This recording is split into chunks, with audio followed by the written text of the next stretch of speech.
Karambola sa DWIZ. Karambola, karambola, tuwing umaga.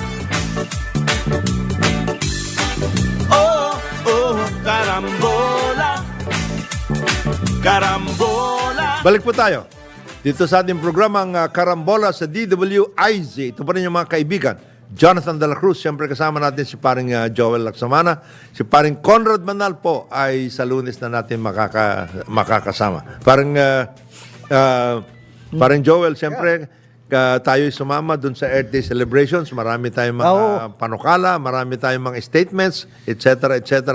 Pero sa ngayon, ang tingin ng ating mga kababayan ay tayo'y nahuhuli sa pagtalima pagdating po dito sa mga kailangan natin na maayos na mga kapaligiran. Number one, kalikasan. siyempre kalikasan at siyempre yung ating mismo mga basics, sewerage, lahat, plastics, yung mga ganong klase at lahat. Sana, tuloy po, hindi yung Earth Day lamang saka tayo nagaganito, hindi. Ang ating pag-aayos at pagtatrabaho para maproteksyonan ng ating mga pamayanan at lalo ang ating kalikasan ay ating mapaunlad at maging mayabong ay araw-araw. Hindi ho pwedeng Earth Day lang. Earth Day lang. Hindi. Please understand, ang ating current Secretary of the Environment and Natural Resources, si Antonia Yulo Isaga, ay ang kanyang pananaw ay science-based. Basically, may approach dyan, yung from life to, yung naikot. Circular economy, ang gusto niya. In tie-up with the private sector at gobyerno. So, may plano kung paano i-address yan. Hindi naman wala silang ginagawa ganyan. In the meantime lang, ano po ba ang ating pag sa intindi po ninyo, ano po mga priorities yan ang gusto natin para maging maayos yung ating bago magkaroon ng circular. Kasi pag yung circular nag-umpisa ka sa pagbubungkal, pag-aayos mo na. Bago ka dumating po doon, meron na po tayong existing na problem. Kasi baka sa Earth Day statements natin, hindi natin pinapansin yung mga nandito na. Again, pupunta tayo sa pamayanan, down the ground. Sa totoo lang, napapansin ko doon sa mga tindahan, kung saan ako bumibili ng pandesal, bibili akong pandesal, yung gaya ng dating, igaganon sa papel. Ilalagay pa rin niya sa plastic, bibigay sa akin. Sabi ko, okay na. Nung kapanahunan ko, okay na yan. Uuwi ako, dala-dala ko. Yung isa namang customer nag-aantay, hindi, ilagay niyo sa plastic kasi pagpapawisan ako, mainit baka masira yung supot. Sabi ko na lang, dali nyo ng maayos, di ba? O kaya magdala ka ng sarili mong cloth bag. Yung supot na yan, talagang degradable po yun. Ito, yung ginagawa nung sa tindahan ng pandesal, dyan sa amin sa Better Living, Parañaque, bigay siya ng bigay. So, ilang plastic yun, bro? For that morning, nung Sunday. Baka isang na ng plastic yun. In fairness, sabi daw, meron daw sa mga LGU, may ini-implement plastic-less day a week, 1 day a week. Ewan ko kung nasusunod yun. Dapat lang sundin natin yun. Dapat sundin yun, oo. Napaka-importante po niyan dahil tayo, sinasabi natin palagi, tayo po ay talagang nag-swimming na. Oo. Nag-swimming na sa plastic. Talagang matinding problema natin sa plastic. Ang problema ko dito minsan kay Secretary Loizaga, baka nabubulunan, na-overwhelm siya sa mga suliranin ng mining, Chocolate Hills, Masungi, tapos ito, sewerage, plastic, etc. So, talagang mabubulunan ka dahil circular economy na lang muna siya.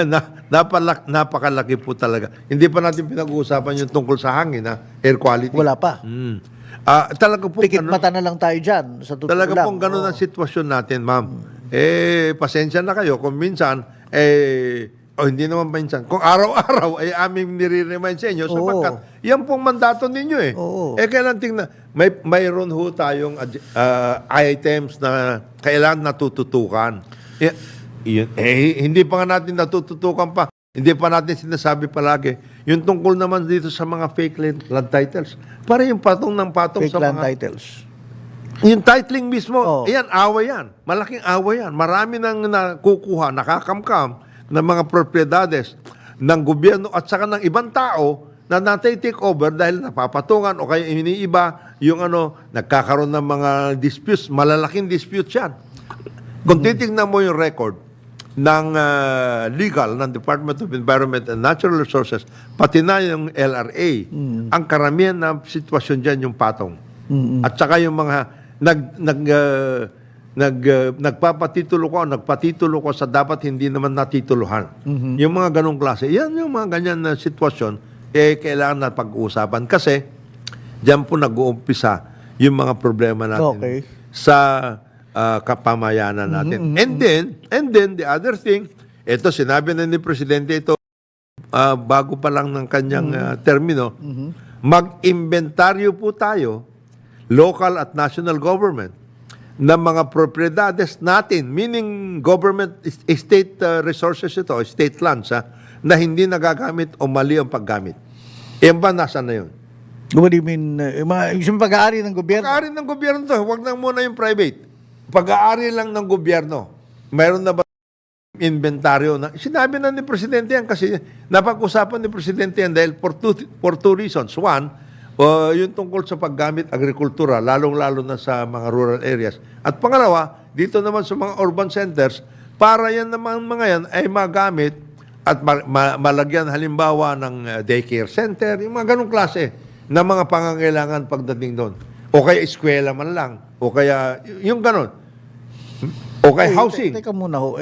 Times, Kong, meron naman tayong mga masusugid na mga investor. Developers. Developer sa real estate. Na ginagawa naman niyang, di ba, idle land or na medyo nagagawan lang mayabong in terms of investment sa real estate, sa condo, office space. Office space, may glut tayo ngayon. Sumusobra tayo sa office Hindi, ang space. sinasabi lang po natin, okay naman yun. Okay naman yun. Okay naman yun. Kailangan lang, ayusin ninyo yung pagtitulo ninyo. Baka hindi sa inyo yan eh. Baka yung kinuha lang ninyo sa gobyerno, tapos ito lang kayo. So kunwari dati dapat grazing land diyan ng mga cattle, ng mga kalabaw, ng mga baka, ginawa mong township. Yan. Hindi maganda yan. Ayusin mo. Ayusin mo. Oo, kasi na-declare na ba yan na alienable and disposable? Baka hindi pa eh. Yan ang classification yan. Alienable and disposable. Alienable and disposable. Na-declare na ba yun? Kasi habang hindi na-declare yan, hindi mo pwedeng tayuan yan. Na kung ano-ano. Binuldoser na niya eh. May mga bandera na. Alam mo, pelikula ni Kurosawa eh. May mga bandera na ng nung kanyang developer. Oo. May classification. Tapos may yung model house. Pwede mo bisitahin para ganito itsura ng bahay. Mangiinganyo ka na. Mangiinganyo ka na. Oo. Iyan po yung mga problema. Iyan sinasabi ko sa inyo. Kasi malamang sa hindi, ito ang isa sa mga malalaking mga problema natin pagdating ng araw. At nagiging problema na nga. May mga nagtatagaan na nga tungkol dyan eh, sa mga lupa-lupa na yan eh. Meron mga, dati na sila nakatira doon, sa kanilang talaga yung meron silang titulo. Ito pare, malaking problema ito. Kaya kakausapin ko yung mga kaibigan natin sa UP. No, bakit? Ano nangyari dyan? Kasi, nagkaroon ng kaso-kaso dyan, yung mga speculators, okay, nakasama ng mga developers, ay nagpalabas. Nanguha sila ng mga titulo-titulo. Lumalabas.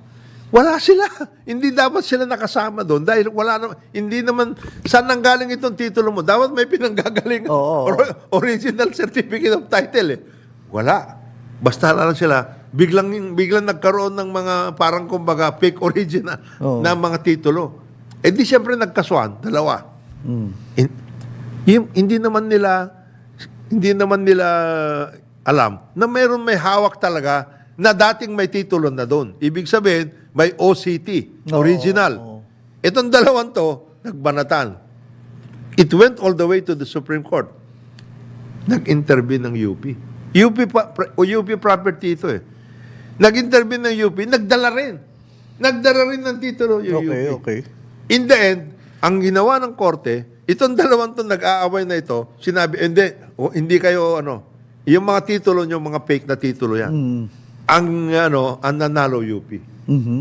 Nung tinignan nila kung saan nanggaling naman yung dala-dala ng UP na UP, titulo, oo. fake din. Ba't nagkaganon? Yun na nga. Kaya sabi ngayon, nung totoong may-ari na may hawak nung kanyang titulo, sabi niya, sir, tulungan niyo naman. Bakit?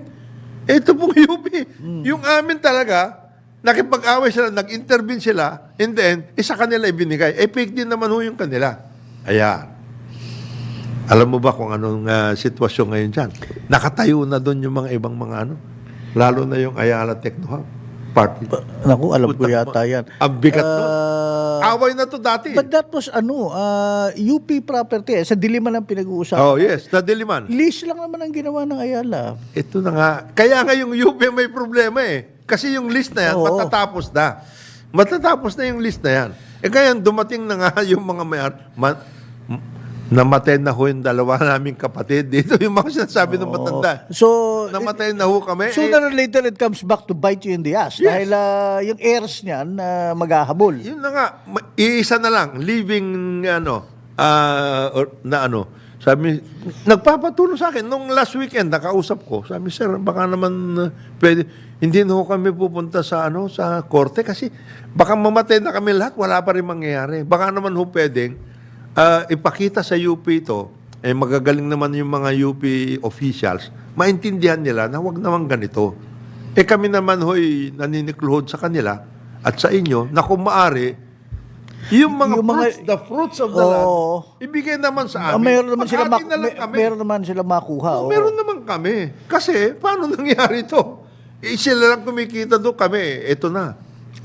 Pero Maraming ganyan, dapat lumapit na sila nung Alam mo ba? Hindi, Kasi pare, alam mo, wala naman yung Techno Hub na yan dati. Alam mo- Tapos alam ko yan kasi may ano yan may treatment plant dun sa loob. Oo. I remember that kasi Alam mo ba, Manila Water yan eh. Tapos tinulungan Ayoko kami ni Mayor Belmonte dati. Para sa, actually his clout helped us a lot there. lumapit sila sa mga pero hindi sila pinansin. At bakit hindi sila pinansin? Kasi yung mayroon naging high official ng UP doon, na siya mismo nagpasimuno. Ayaw ko na lang banggitin. Ayaw ko na. Kasi kung binanggit ko pa yan, magkakaproblema pa eh. Kaya sabi sa akin, sir, baka naman Pero display dates bago pa si Chalex. Oy, nako, bago pa yan. Bago pa si Chalex yan. 25 years ago yata to, 30 years ago eh. Hindi. Anyway, baka yung pang kaibigan natin ng Secretary of Trade and Industry noon eh. Oo. Anyway, mamaya kukwento ko sa yan pare. The treatment plant, Ayala can claim na nakakatulong naman yan para Hindi, sa malaking kalikasan. Ngayon, Pero yung mall at yung ewan ko. yung mayroon, yung mall. Tapos, ang daming bakante. Alam mo kung bakit bakante? Kasi ngayon titulo, hindi nila eh. Oo. Hindi kanila eh. Hindi. Ito nandito. Kaya sabi sa akin, sir, mamamatay na kami. Ito na lang ang iiwanan namin. Hindi naman kami yung nakatayo na ho dyan, wala na kami magagawa. Pero Nakatayo na eh. mali naman ang UP nun dapat eh. Nag-interview nga sila, pumasok sila ang nag-ano eh. Pero magaling kasi yung mga nandiyan sa UP noon, 35 years Hindi, ago. at merong mga consultant dyan na ganito, sir, ang gawin natin. Ikaw, you know that business. Meron silang mga, kasi ganito. Sir, ito yan. Ito, tapos Yung may ipapakitang mga papeles Yan. na ano. Itong muhon-ho na ito, ilalagay natin dito, magbabago na ho yung description yan.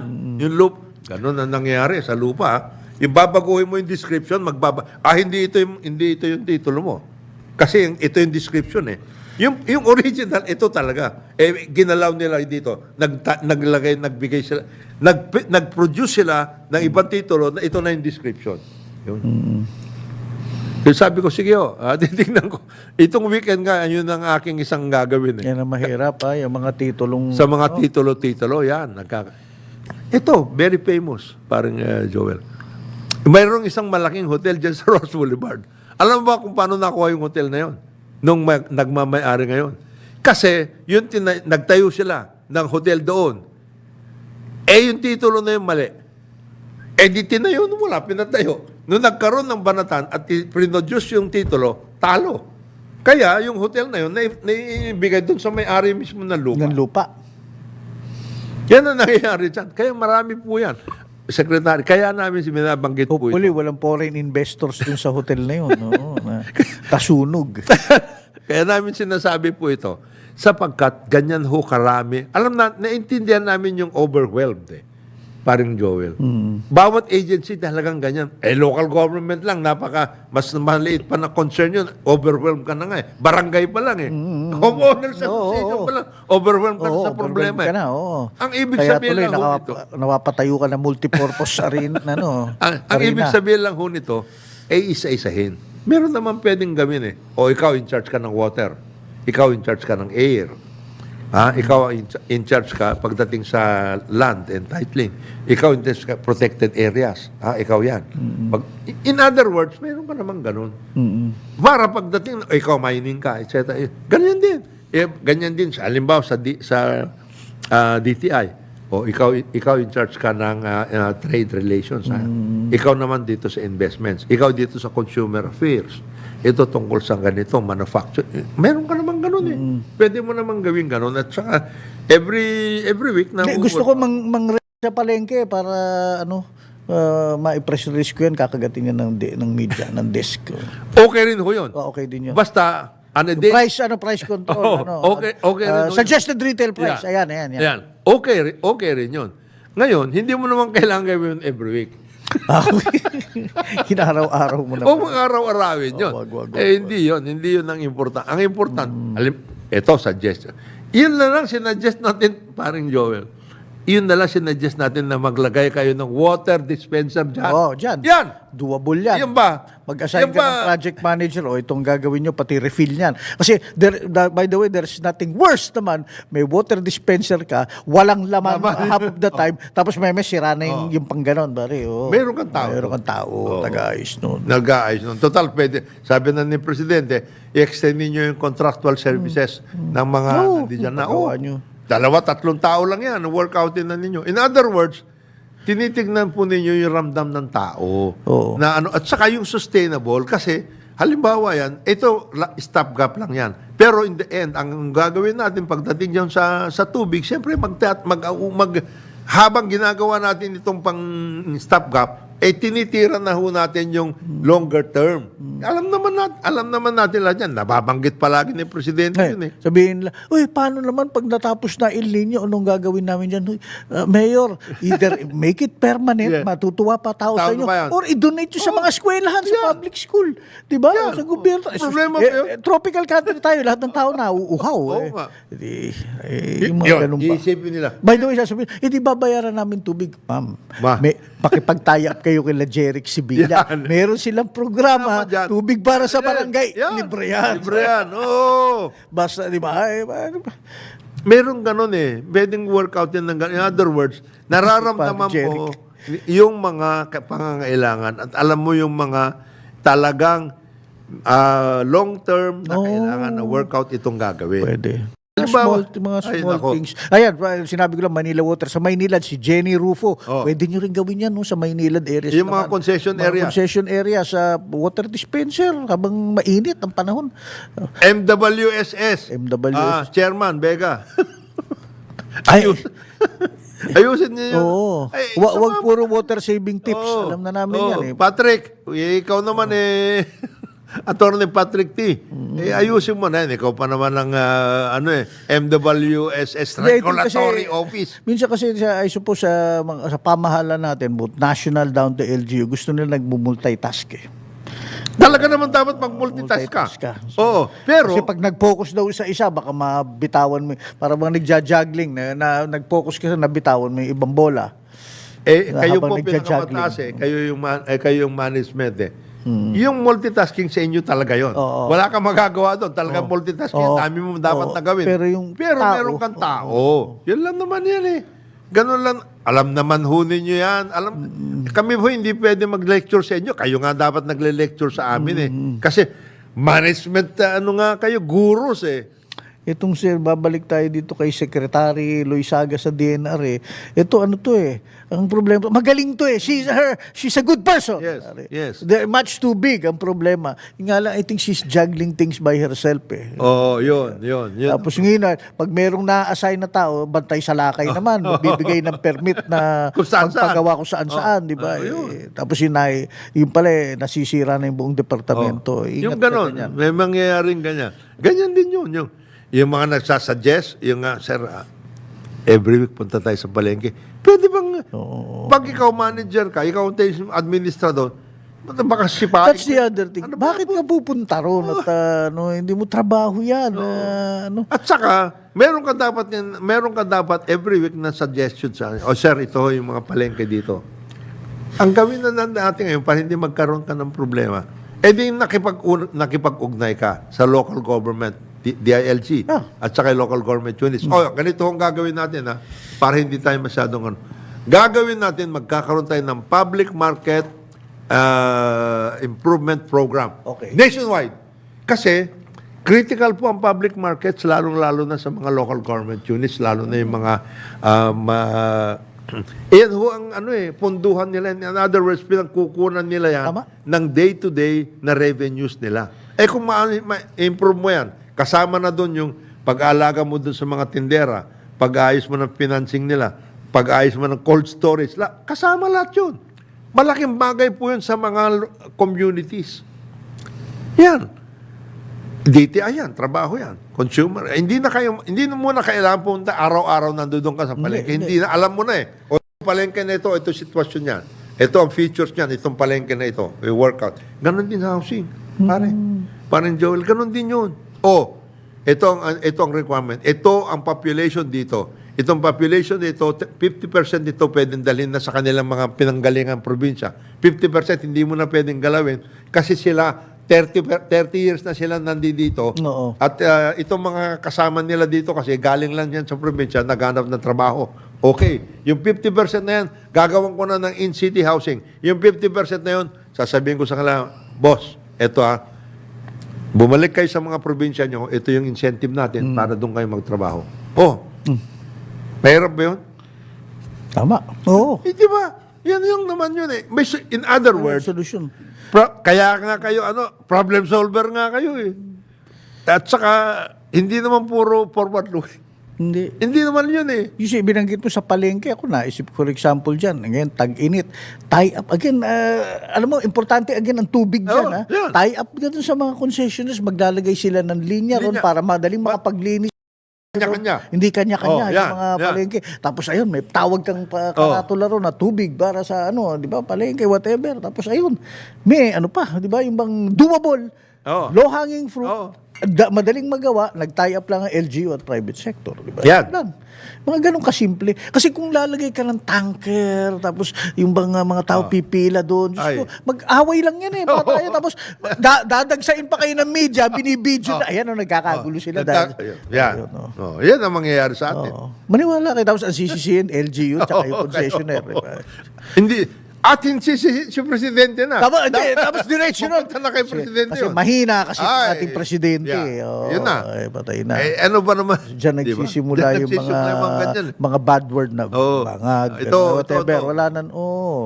Kasi si Presidente kagaya niya, nagpa-meeting siya, 2 beses yata nagpa-meeting. Meron doon yung tungkol doon sa Joint Peace and Order Council. Tapos meron din yung Development Council. Ibig sabihin, down to the grassroots yan. Anong nangyari doon sa mga yun? Sino nag-aayos? Sino nagpa-follow up? Sino nagpa-follow up? Alam yan I think problema sa administrasyon ngayon eh. Follow through. Lahat na yun? Wala. Hindi mangyayari. Lahat nagkakanya-kanya.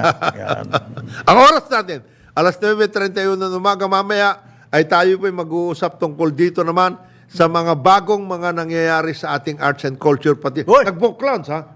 Nagkaroon ng book launch eh. At saka may education story. Ang oras ho natin alas 9:31 na umaga dito sa ating programa ang Karambola sa DWIC. Karambola sa DWIC.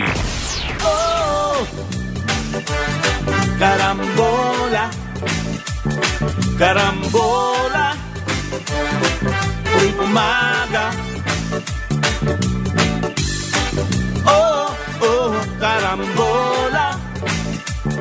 Karambola. Balik po tayo dito sa ating programang Karambola sa DWIZ. Ito pa rin yung mga kaibigan. Jonathan De La Cruz. Siyempre kasama natin si paring Joel Lacsamana, si paring Conrad Banal. Sa Lunes na po natin siya makakasama. Samantala, tayo po ay unang-una ating pong ulit ipaalam at siyempre patunguhan natin ang ating mga kaibigan dyan sa DICT at saka sa mga cybersecurity units ng mga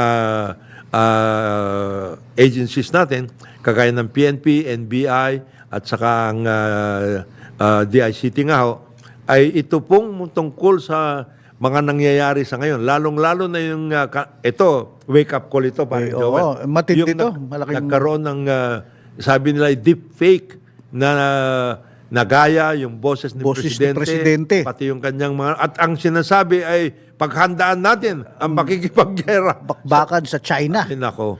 Yan. Para bang kung alam niyo buti hindi tayo patulan ng China at naghahanda na pala tayo, di ba? But ang pinakakatakot dito ay napakadaling gawin na talaga itong mga teknolohiyang ganito. Mayroon na eh. Mayroon na technology ganyan Fake, AI, artificial artificial intelligence na gaya yung boses ng presidente. Nung araw dati si Willie Nip lang yun. Oo, pero ito, technology.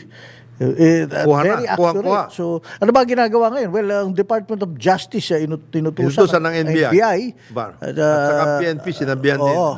At makipagtulungan sa DICT para, kung paano natin labanan itong mga ganito at para ito'y magiging maging ating pahiwatig sa ating mga kababayan, kayo basta naniniwala sa mga ganitong... For starters, ang akin, kasi ito nagagawa to kahit sa the comfort of your home. Oh, yes. Technology na lang yan, laptop na lang yan or something. Dapat, for starters, may batas ba rito? Dapat ito kagad. Matitrace mo to Once pinost, dapat maagad-agad ang DIC, ang NBI, PNP, agad-agad dapat kaya nilang itrace yan. Yes. At agad-agad talagang hulihin to at para masampulan. Gumagawa ng mga hindi ganito. pwedeng gawin to. Ikaw ay will be in deep trouble with the law. Kapag ikaw ay, lalo na presidente pa, dinipfake mo, ang tapang mo, no? May mga sinasabi siya, ito, hindi ko naman alam. Parang, kaya one of these days, sana makakuha tayo ng kasama dito. Isang resource person. Resource person tungkol dyan sa deepfake. Yun daw, yung tungkol daw sa mga boses at lahat, makukuha mo yan. Pati yung mga facial expression, pwede mo rin workoutin at lahat. Ang isang palatandaan daw, yung hindi gumagalaw yung mata. Oo, ganon. Well, sinasabi lang sa akin. Kaya pala yung sa Itbulagay, nakikita ko doon na hindi gumagalaw yung mata. Pero yung bibig gumagalaw. Gumagalaw lahat, etc. May nangyayaring ganon. Parang nakaano lang, stare, workout. Pero nagiging na to. Sa Amerika mismo, nagbabanatan na ito. Kasi yung original na gumawa ng mga ganyan, tinanggal doon sa kumpanya niya, nagtayo siya ng sarili niya kumpanya. Ganun na nangyayari. Pero yan na po yan. Yan ang workout. Pati nga yung paglalabas. This is the reality. This is the reality of the situation. Pati nga yung paglalabas na mismo yung mga chat GPT, di ba? Ganun na nangyayari. Pwede ka, sabi nga sa akin, Brad, gusto mo kumuha ka na ng bar? Mag-abogado ka. Bakit? Itong mga questions na ito, meron nang gumawa. May gumawa na pala pagdating sa bar exams. Lahat ng mga questions sa bar exams, magmula nung 1946, 47 yata yung 48, hanggang ngayon, nalikom. At pati yung mga answers doon sa questions, nakuha at saka ano yung paulit-ulit na tinatanong. So that's the highest probability ng itatanong. Ito na. Well, okay lang yan. Di para ka nag-research. Yun na nga. Ito trabaho. Well, you can do that manually, of course, pero masino, matagal at tedious. Pero ito, andito na. Supercomputers na tumitirang ngayon ka. In about, wala pang isang And these are oras. factual kasi answers and all that. At saka gagawin ka na niya ng the best answer. The best answer. Isipin mo yan. Workout. Kaya nga, interestingly, yan nga, I was at an event nung isang araw. Doon sa mesa, nag-uusap-usap yung mga, sa kanilang industriya, mapapalitan na sila. Now, lalo na sa atin sa Pilipinas, sa BPO industry, sumasagot ka sa mga customer engagement in 10 years, even possibly less, Baka wala na. mawawala na yan. Kasi kaya nang gawin sa AI. Yeah. Ayan na yung mga ito na ang delivery. At madi-deliver mo in the, di ba dati pinaprice daw ang Pilipino, parang yung accent niya, parang Amerikano, parang... Ito kaya na nila yun. Ito kaya na, hindi na problema yon. Yung content na lang na kayang-kaya naman nila. Oo, di ba? So, Kaya nga there is an effort in the industry, sa IT at lahat, yung tungkol ba sa pag-upgrade, right. Yung sana ma-upgrade. upgrading ng Oo. skills. Upskilling, ang tawag nila doon. Upskilling, no? Pang-workout na yan. Para, lang sa ganon, galing ka doon sa tigasagot ka lang, meron Meron ng kang sistema, ma-upgrade yung education. Iba naman ang gagawin mo na ngayon. Kasi otherwise, lahat ng ating BPO yan, Ay, kung hanggang doon lang tayo, ano yan? Kung halimbawa, ang ating BPO workers ngayon, lagay mo ng 100,000. Baka pagdating 5 years from now, 50,000 na lang yan. Oo, tama. Yun. At So, ano ang ang laking gagawin? lumpon yan sa ating ekonomiya at sa ating workforce. Diba? Anong Mawawala gagawin ng doon sa hanap buhay 50,000, na yan. diba? Dapat merong continuing na training, etc. at upskilling na gagawin. Pero napaka-importante po ito, lalong-lalo na sa ngayon, sapagkat wala na ho tayong magagawa. Wala. Yan ito na, itong deepfake na sinasabi natin sa AI, it's here to stay. Alam mo yung event na pinag-uusapan ko, merong ilan doon hindi naman tayo BPO Actually, mga mga journalist, sabi nila. Pero mapapalitan na sila. Pero yung ilan, sabi, hindi nila kayang gumawa ng angulo to come up with the eloquent writing.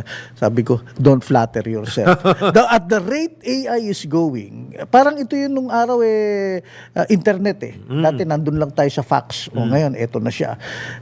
Yung ginagawa natin yan napakadaling, yan, future, magagawa na yan ng ganitong mga technology. Pati yung mga nagbo-broadcast sa news or something, kaya na yan kung kayang i-deepfake na ganyan.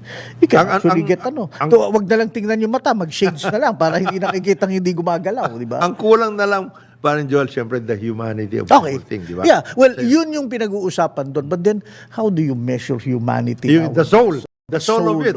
The soul Pero of it. ako, bigger problem kung mamarapatin mo. Okay. Yes. Tama yung sinabi mo kung Jonathan, right now ang Pilipinas, lalo ng workforce natin, pag lumabas ka ngayon lalo na pag nag-fire drill dito. o kaya bigla nagkalindol, sabay Yan. naglabasan lahat yung Ang mga dami dyan. BPO, nagsisigarilyo lahat sila dyan, ang dami nila. Dami. These are young people, napansin ko ages 20 above, up to 40 or something. Ano yan? Million ba yan? Million yan. Million, okay. Million yan. All over the place. Itong AI, ito yung sinasabi ni Kong Jonathan, maapektuhan to, kailangan mag-level up na tayo. Wag na yung ginagawa lang nila yung ngayon. Kailangan highly... Ano pa ba? Kailangan mag-upgrade na hindi kaya ng AI or at least parang gano'n ang ginagawa ng Singapore. You go up the ladder a couple of notches para yon hindi kayang apektuhan ng mass production. But here comes the problem, bro. Merong parang Joel, merong upskilling, meron din naman yun dito. Oo, yan ang... Ano pa yung ibang mga activities na pwedeng puntahan ng mga expert na pagdating sa BPO? Okay. Now, here's the thing. Ibig sabihin yan, that means we have to price education above all sa Pilipinas. Mamaya may good news tayo, papunta tayo sa book fair. Pero ngayon, ito, education. May book fair. Importante yung ito, book fair. education. Itong kaibigan kong si Ruel Albert Castro, reporter to sa Business Mirror. Isa sa mga from time to time, mga journalists, nagle-lecture sila sa public school, ganyan. Nag-lecture siya. Nag-deliver siya ng lecture sa isang klase. Makinig po tayo mga taga-subaybay. Tinanong niya, Sino? Si Ruel? si Ruel. Tinanong niya, napansin niya, hindi kilala ng mga bata nung lele-lecturean niya. Grade 11 to Tayo na wala ako. Grade 11, so mga 16 to 18 years old, mga ganon. Hindi, mga 14. 14 to, okay. Hindi nila kilala si Andres Bonifacio. Grade 11? Oo. Nagpakita siya ng retrato sa PowerPoint. Accident Ito, daw Nakita, sino yan? Si Jose Rizal. Alam mo, kilala klase. Tapos nun sa kanan, tiningnan, sino yan? Tahimik. Yung retrato ni Andres Bonifacio, hindi nila kilala. Tapos tahimik. Bilang may isa, nangaha siguro, isang babae na bata, si Apolinario Mabini. Sabi niya, hindi. Yeah, Yung isa naman na lalaki, sige, hindi daw eh. Si Emilio Aguinaldo, hindi pa rin. rin. Talaga hindi nila kilala. Tapos, kinlarify niya yung tanong, mga bata, kilala niyo si Andres Bonifacio, di ba?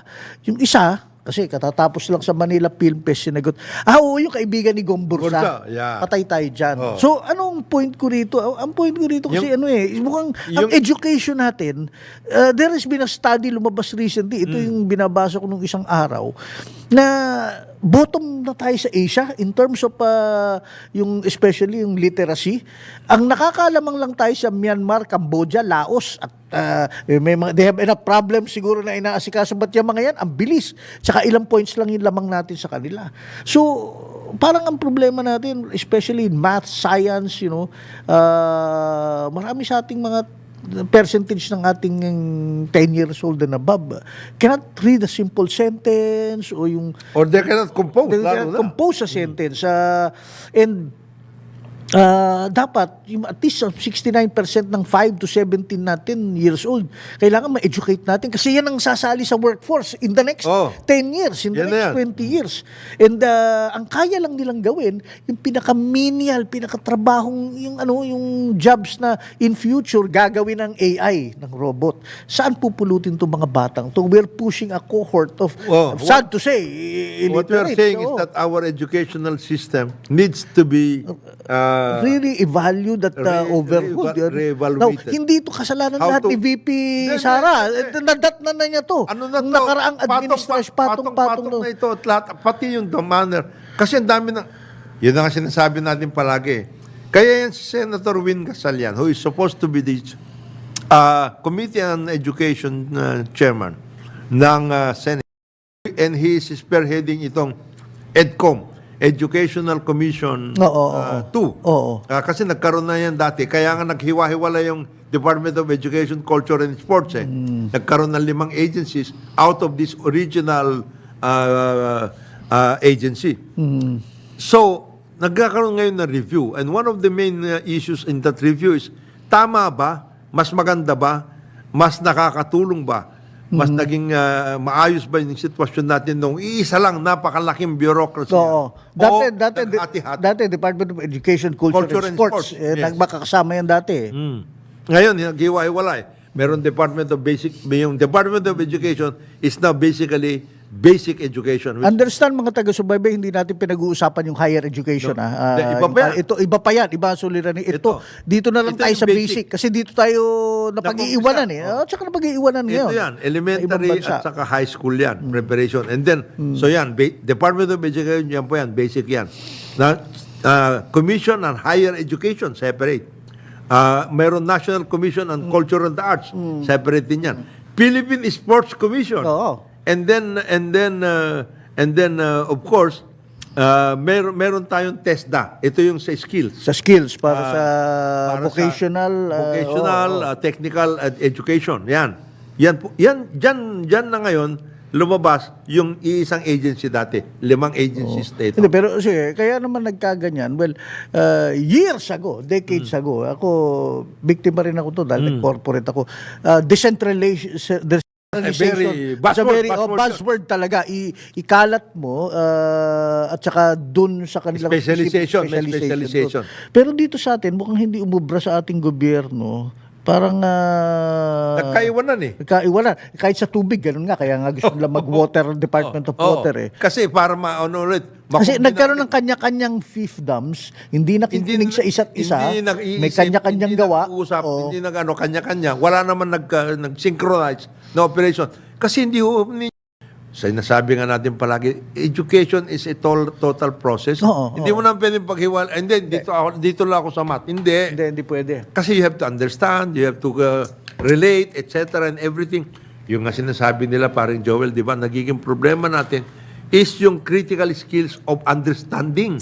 Totoo. Yung nangyayari. Di ba, hindi lang yung memory. Hindi lang yung memorization. I have to admit, sometimes we bark up the wrong tree. Merong isang ini-interview si paring John Ibanez nung programa bago ng atin, na hindi ko lang narinig kung sino. Naku, si Senator Sherwin yata yun. Gatchalian. iban daw ang mga telepono o gadgets sa eskwelahan. Now, while I say, okay, minsan masyado nakatutok ang mga bata Hindi sa telepono. nakikinig. Pero alam nyo, dati nag-professor ako, nag-teacher ako. Nung una, sabi ko, ako lang ang nakabukas ang laptop. Napansin ko, that should not be true pala. Dahil in the age as now we go into technology, AI, kailangan ng mga bata, mas marami pa silang matututunan doon. I mean, wag lang magti-TikTok, wag lang magti-Facebook o YouTube o Makikita mo Instagram. naman yun eh. Makikita mo naman eh. Pero kapag, kasi later, nagtatanong ako, nung nagtuturo ko, yung ganito, ganyan. Agad-agad, yes, sumasagot ka agad. Ibig sabihin, mabilis pa sa faster than the speed of light. Na-google na niya yung sagot. That is price, bro. Hindi na siya kailangan magbukas ng libro gaya nung panahon ko. Hindi, tayo noon, Oo. We'll have to research. Punta sa library, oo. Bukas o. Bukas siya, Oo. magre-research. I will. Siya, alam na ng bata. Titirahin na Now, yun. pag binaan mo itong mga ganito, mga telepono at gadgets sa eskwela, I think in the ultimate, baka tayo ang talo I-regulate mo na lang. Huwag siya mag-Instagram, TikTok habang nasa harap ko. Pero, di ba? Tama, i-regulate mo. Pero huwag mo ipagbawal sa Oo. campus o Halimbawa, sa ano. Ito, sasabihin mo, our lesson for today class is about Andres Bonifacio. Ayan.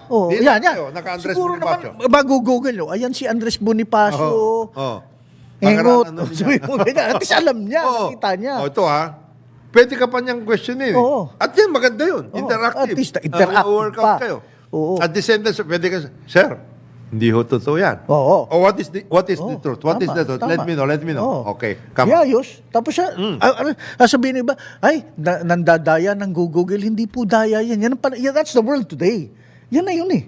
Papasok na tayo ho So, doon. kaya tayo na pag-iiwan nila ibang bansa. I mean, let's utilize that. Oo. There are instruments, there are gadgets that can be used for positively, in other words. Yun sinasabi nga ni Paring Joel, huwag ka mag-TikTok.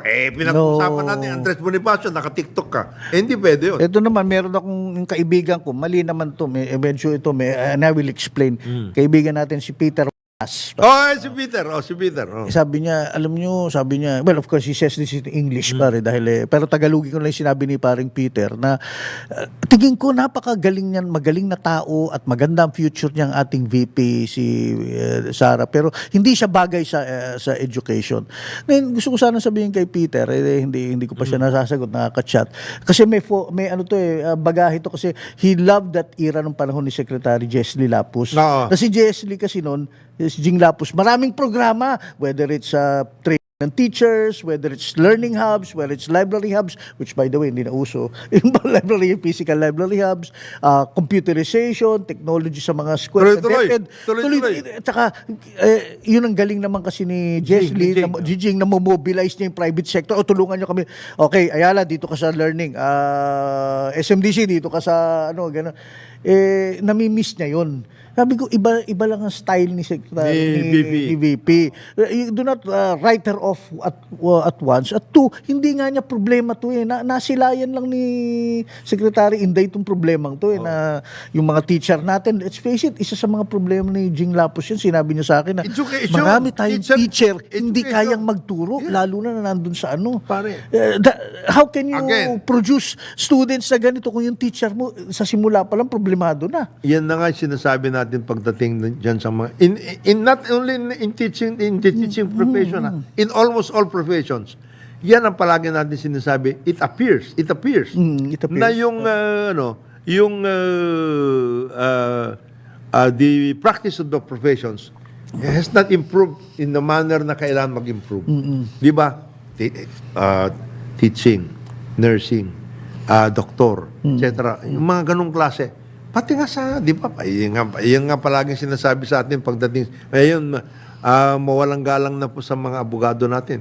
Ang sinasabi nga ng mga iba, huwag kang pumunta dyan sa kasi hindi naman pag-abogado yung ginagawa mo, influence peddling.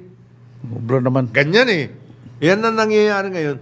Marami akong dati estudyante, abogado na ngayon. Ang ibig sabihin ko, may mga sinasabi dun sa, ito pag-uusapan natin.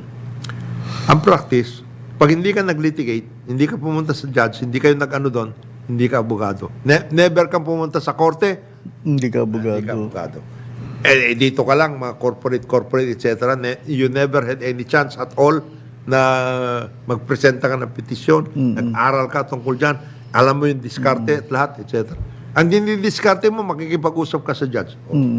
Yan ang mga maling practices. Yan ang mga sinasabi natin. Ang ibig sabihin ho nito, sabay-sabay ito magmula sa basic education hanggang dun sa teachers, yung how to work out the professions. Pag maging doktor ka, kailan yun training the trainers, training the students, yes, but training at the same time instructing the instructors how you are going to work it out. Right. It's one of the main training the trainers. So, key yan, ha? Key yan. Key yan. Kaya yung sinasabi mo nung panahon ni Jing, Oo. na maganda yung kanyang programa. alam mo, sorry lang nga lang pag nakikinig si Secretary Inday, esensya na po siguro, sinadya ko na rin sabihin lahat ng mga pinaggagawa ni Secretary Lapus noon dahil it actually worked. At ito nga, a guy like Peter Wallace who still pines for those nung panahon ni Secretary Lapus sa DepEd. Dahil ang dami nangyayari. And private sector was willingly helping sa mga programa to. Si Jing naman kasi, ano yun, walang ginawa yung kundi, oy, ito Oo. galing sa private sector. Galing sa private sector kasi, hindi siya gobyerno. Ito yan. Workoutin natin na ganito yan, ha? Itong trabaho. This is the big picture. Kabaliktaran siya ni Chalex, bro, na puro pronouncement. Si Jing hindi, he will pick up the phone at i-reto-reto niya yung At saka, minove niya yung bureaucracy. Minove niya Oo. The bureaucracy was on the go. Sana, Secretary Inday, baka may pa-pick up tayong konti doon. Yung bang The secretary, private sector. the secretary Inday naman, may sariling discard. May sarili. And it is also working. In other words, Takes maayos time. naman yung maayos Hindi, naman ito yung lang si Peter, medyo pines for those days. Ito si siguro. Peter. ganyan naman. Ano to parang kasama nito si President Ramos kaya Oo, gusto niya yung mga ganun Yung mga, Complete okay, stop work. ganun si Peter. Oo, Ganun siya ng ganun By the way, magtatapos na note naman. Yes. At tungkol sa edukasyon din. Bukas, until April 28, ang National Book Development Board Second Philippine Book Festival sa World Trade Center, Manila. Mula alas 8 ng umaga hanggang alas 8 ng gabi sa World Trade sa Manila. Punta lang kayo doon. Maraming libro. Maraming instructional materials. Actually, ako idadaan din. Maraming at the end of the day, while AI nandyan na, at deepfake, at Hindi mo pa rin libro pa mawawala. rin nandyan. Kailangan pa rin, oo. At saka, pwede nang dalhin yan sa mga Ay, actually, nailalagay sa gadgets. Yung isang telepono ko, may mga 15,000 na libro doon. yun. Importante po yun. Importante. Nada-download doon. At saka, yun din ang ating, mag-aral po tayo, magbasa, at importante yan sapagkat yan po tayo magkakaroon ng interest. Pag nagkaroon ka ng interest sa ganyan, then matututo ka na mabuti. Uy, final ito maraming caller, taga-subaybay, Maynila, Jenny Rufo, Manila Water, Jeric Sibilla. Okay daw yung ideyang water dispenser lagay doon sa mga hantayan ng tricycle. Ayusin na ninyo yan, jeep. tricycle, jeep, at saka yung mga pinagkukumpura Yung mga, ng mga lagyan nyo ng tao. logo, tie up sa LGU. Ang laking bagay daw niyan. Baka matuwa pa Ayusin mga na tao. ninyo yan. Habang Wag tanker, ayaw nila ng tanker. Hindi, water dispenser. Diyan sa mga yan, stasyon ng bus at lahat. Maski na dyan sa LRT. LRT. Kaya yan. Low hanging fruit. Oo. Tayo po'y magtatapos na at actually, over. Sa ngalan po ni paring Joel Lacsamana, paring Conrad Banal, sa ngalan po ng ating mga kababayan at lahat na nakikinig at nagmamasid sa atin ng magmula Lunes hanggang Biyernes, nagpapasalamat po kami. Ito yung kaibigan, Jonathan de la Cruz. Nagsasabing hanggang sa Lunes po, huwag ko kayo alis. Ako. Eto na! Kala ko si Piolo Pascual, bro. Nakita nyo naman. Punta na. Nandito na po ang ating kaibigan. Award-winning broadcast journalist. At siyempre, number 1, Bangus Distributor. Dennis Antenor Jr. Carambola, carambola, tuwing umaga. Sumainyo ang programang Karambola sa DWIZ. Hanggang sa muli, tayo'y magbalik upang ihatid ang pagtalakay sa iba't ibang mga isyu. Dito pa rin sa programang Karambola sa DWIZ.